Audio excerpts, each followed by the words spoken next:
안녕하십니까. 인문학연구소 인연입니다.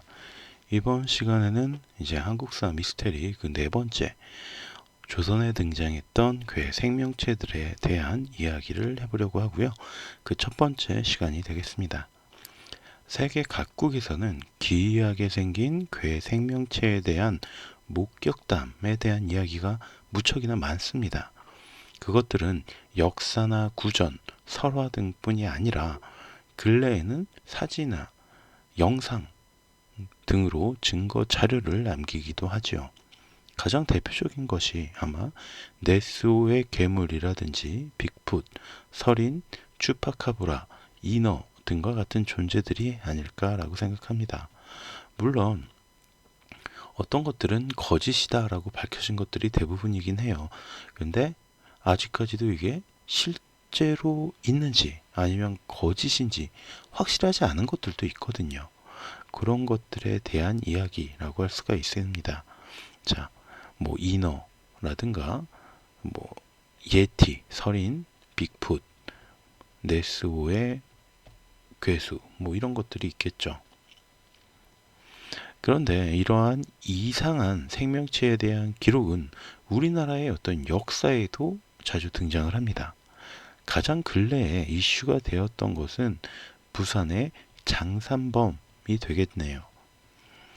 그래서 장산범은 부산 해운대구 장산에서 출몰한다라는 호랑이를 닮은 괴 생명체 이거죠. 장산범 SBS 궁금한 이야기 Y에서 가져온 사진인데, 자, 한 인터넷 커뮤니티 뭐 잠밤기라는 커뮤니티에서 목격담이 올라왔습니다. 2009년 6월 3일에 올라왔는데 그 뒤로 생겨난 현대의 도시괴담에 해당한다라고 볼 수가 있습니다.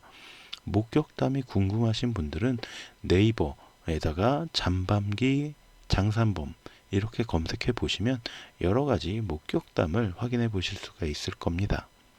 일단 외형적인 특성을 살펴보자면 진홍색 피부와 여성의 머릿결 같은 매우 아름답고 고운 백발의 긴 털을 지니고 있고 골격은 마치 호랑이와 같다라는 것이죠. 그리고 가장 핵심적인 특징은 여러 가지 사물의 소리, 그러니까 시냇물 소리, 빗소리, 바람 소리 이런 것들을 잘 내서 산에서 길을 잃은 사람들이 시냇물 소리가 들리니까 저기 물이 있구나 라고 생각해서 스스로 그쪽으로 찾아가게 만든다든가, 또 다른 동물들의 어떤 소리를 내는 것은 물론이고 사람의 목소리까지 흉내를 내어서 사람들을 유인해서 잡아먹는다 라는 이야기가 있습니다. 흥미로운 것은 이 장산범을 목격했다는 진실인지 확인할 수는 없지만 그 사례만 40여 건에 이를 정도로 많다라는 점입니다. 그럼에도 불구하고 여러 민속학자들은 과거 자료에서는 존재하지 않았던 일종의 현대의 어떤 도시전설이라고 치부하고 있죠. 실제로 한국 민간 전설집 1984년 최상국수 씨가 쓴 한국 민간 전설집에서 경상도 민간 전설 목록을 뒤져보아도 장산범이라는 기록은 등장하지 않습니다. 이 한국 민간 전설집은 민속학자인 최상수 교수가 50여 년 동안 북한을 포함한 우리나라 방방곡곡을 돌아다니면서 직접 채집하고 수록한 저서로서 괴담이나 전설의 총화라고 할 수가 있습니다. 그럼에도 불구하고 장산범에 대한 내용은 전혀 찾아볼 수가 없어요. 그러니까 최소한 1984년 이전에는 민담이나 전설로도 회자되지 않았던 존재가 바로 장산범이라는 거겠죠. 그러나 워낙에 목격담도 많고 인터넷의 발달로 인해서 빠른 시간 동안 널리 퍼지다 보니까 사람들의 관심을 끌게 됐고요.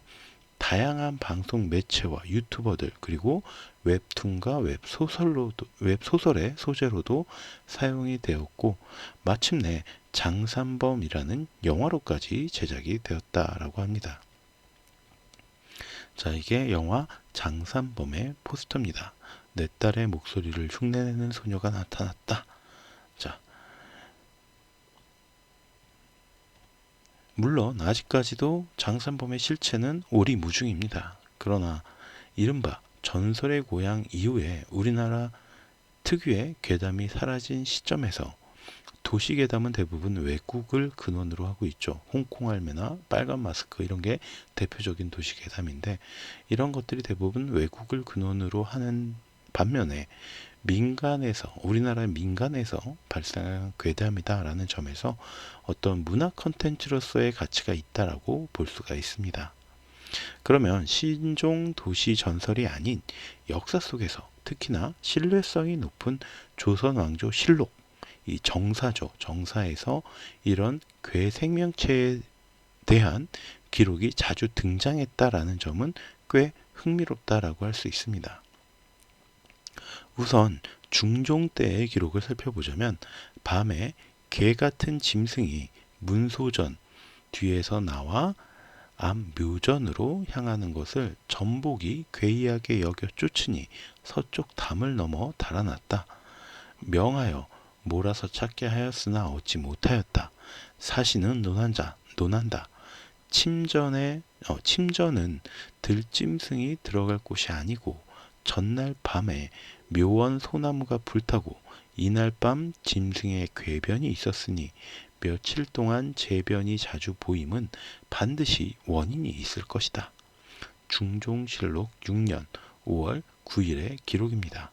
자, 이게 무슨 얘기예요? 한밤중에 개와 비슷하게 생기긴 했지만 개는 아닌, 그렇죠. 우리 조상들이 설마 개를 몰라보지는 않았을 테니까 개는 아닌 이상한 동물이 궁궐의 사당 뒤에서 나왔다가 전복이란 사람이 뒤를 쫓아가니까 담을 점프해서 뛰어넘어서 달아났다고 합니다. 일단 개가 궁궐의 담장을 뛰어넘는다는 건 사실상 불가능하죠. 그러니까 일단 개는 아니에요.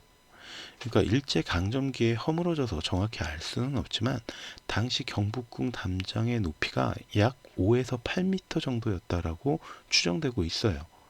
세상에 어떤 개도 그만한 담장을 뛰어넘을 수는 없죠.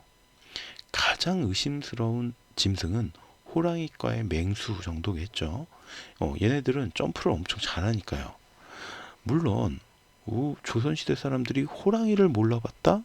그것도 말이 안 되니까 일단 호랑이도 용의선상에서는 제외하고 엄청난 도약력과 사람들이 쫓아갈 수 없을 정도의 빠르기를 가진 존재라면 조선에서 개호자 혹은 개갈가지 등으로 불리던 조선 표범의 일종은 아닐까라는 의심을 해볼 수가 있습니다. 실제로 조선에 이렇게 표범들이 있어요. 조선 표범, 아무리 표범이라고는 하는데 자, 그리고 이 중종시대의 기록을 바탕으로 2018년에는 물괴라는 영화가 개봉되기도 했습니다. 조선왕조실록에 기록된 괴이한 짐승, 놈이 깨어난다, 물괴. 롯데엔터테인먼트에서 가져온 포스터였고요. 자, 그럼 도대체 이 괴 생명체는 뭘까요? 중종 시절 갑자기 사당에서 등장을 했고 자신을 쫓는 사람들을 따돌리고 궁궐의 담장을 뛰어넘어서 사라진 이 괴 생명체 정체는 알 수가 없습니다. 다음으로 살펴볼 내용은 명종 시절에 기록된 기록입니다. 이날은 겹햇무리가 졌으며 또한 두모포, 현재 성동구 옥수동 근처에 있던 나루터에서 이상한 물고기가 잡혔다라고 합니다. 겹햇무리가 졌다. 이때 자전이 편치 못하여 붕어를 먹고 싶어 하므로 사람을 시켜 두루 구하였다. 이 때문에 두모포의 어부가 두모포의 그물을 쳤더니 어떤 물체 하나가 그물 안에 들어왔는데 그 크기가 배만하였다. 여러 사람들이 힘껏 강가에 끌어내놓고 보니 곧 하나의 큰 물고기였다. 길이가 포백척으로 10여 척이고 너비가 3척이었다. 흰 빛깔의 비늘이 없고 턱 밑에 지느러미 3개가 있으며 꼬리가 키처럼 크고 머리 위에 구멍이 있어 물을 빗물처럼 내뿜으며 눈과 코가 물고기처럼 생기지 않았다. 강가의 늙은 어부들도 그것이 무슨 고기인지 알지 못하였다. 자, 햇무리는 지금도 가끔 볼 수 있긴 하죠. 저도 40년 넘게 살아오면서 약 2번 정도 햇무리를 본 것 같아요. 이렇게 해가 있고 그 둘레로 이렇게 햇무리가 지는 거예요. 자, 제가 직접 찍었던 사진이기도 하고요. 그런데 겹햇무리, 이게 두 줄이었다는 거죠. 이게 두 줄로 햇무리가 졌다라는 거는 한 번도 본 적도 없고 참으로 신기한 기상현상이라고 할 수가 있을 겁니다. 그렇지만 그보다 더 신기한 것이 바로 자전, 임금의 어머니께서 붕어가 먹고 싶다라고 해서 두모포의 어부가 그물을 쳤다가 잡았다는 이 물고기예요.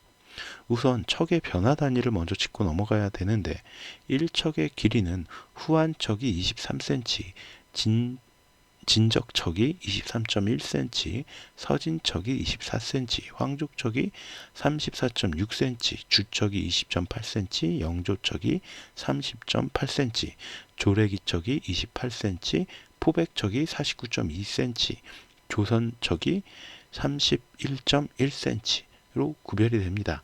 그러니까 이 척의 변화가 굉장히 단위가 많이 바뀌었어요. 그런데 어쨌든 이 사람들은 포백척이라고 밝혔죠. 그러니까 포백척으로 10척이라고 했으니까 물고기의 길이가 492cm, 약 5m 정도 된다라는 거예요. 어부도 그렇게 얘기했죠. 크기가 배만 했다라고. 넓이가 3척, 그러니까 147, 약 150cm 정도 되는, 길이가 5m, 넓이가 150 정도 되는 어마어마하게 큰 물고기죠. 이 대체 무슨 물고기일까요? 근데 이게 강에서 잡혔어요.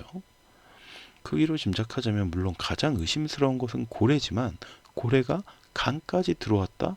그건 좀 우리가 이해하기 어렵죠. 흰 빛깔의 비늘이 없고 턱 밑에 지느러미 3개가 있으며 꼬리가 키처럼 크고 머리 위에 구멍이 있어 물을 빗물처럼 내뿜으며 눈과 코가 물고기처럼 생기지 않았다 라고 봐서는 일단 우리가 알고 있는 일반적인 고래의 어떤 색깔과도 다르죠. 그러면 우리가 짐작할 수 있는 게 흰 돌고래, 벨루가를 떠올릴 수가 있습니다. 물론 북극해에서 서식하는 이 흰 돌고래 벨루가가 색이나 크기가 가장 비슷하긴 하지만 이 북극 쪽에 사는 돌고래가 한반도에, 그것도 아니고 그것도 한겨울도 아니고 봄철에 강변에서 잡혔다. 굉장히 어색하죠.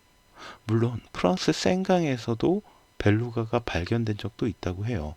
그렇지만 프랑스는 북위 42에서 51도로 북위 33에서 43도인 우리나라에 비해서 훨씬 북쪽에 있고 북해와도 가까워요. 그러니까 우리나라와 비교하긴 어렵지만 돌고래가 민물까지도 올라오기도 한다라는 점을 주목해 볼 필요 정도는 있다는 거죠. 그런데 무엇보다 벨루가에게는 턱 밑에 지느러미 3개가 나 있지도 않고 꼬리가 키처럼 크지도 않아요. 그리고 강가의 늙은 어부들마저 눈과 코가 물고기처럼 생기지 않았다 라고 한 것을 보면 더욱 미궁에 빠지게 됩니다. 얘는 그냥 물고기처럼 생겼잖아요. 그죠? 벨루가 돌고래가 물고기치고는 좀 귀여운 외모를 지니고 있긴 했어도 물고기처럼 생기지 않았다라고 보기는 어렵죠. 그래서 그래도 머리에서 물을 뿜었다라는 점에서는 또 이 상당히 유력한 후보라고 볼 수가 있습니다. 대체 이 생명체들의 정체는 무엇일까요? 그저 역사의 한 페이지만을 엿볼 수밖에 없는 우리는 궁금증으로 이것들을 남겨둘 수밖에 없지 않을까라는 생각이 듭니다.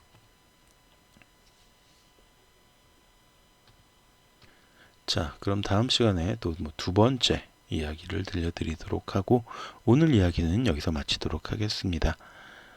오늘 제가 여러분께 들려드린 이야기가 여러분들의 흥미와 호기심을 어느 정도 만족시켜 드렸다면 구독과 좋아요도 부탁드리겠습니다.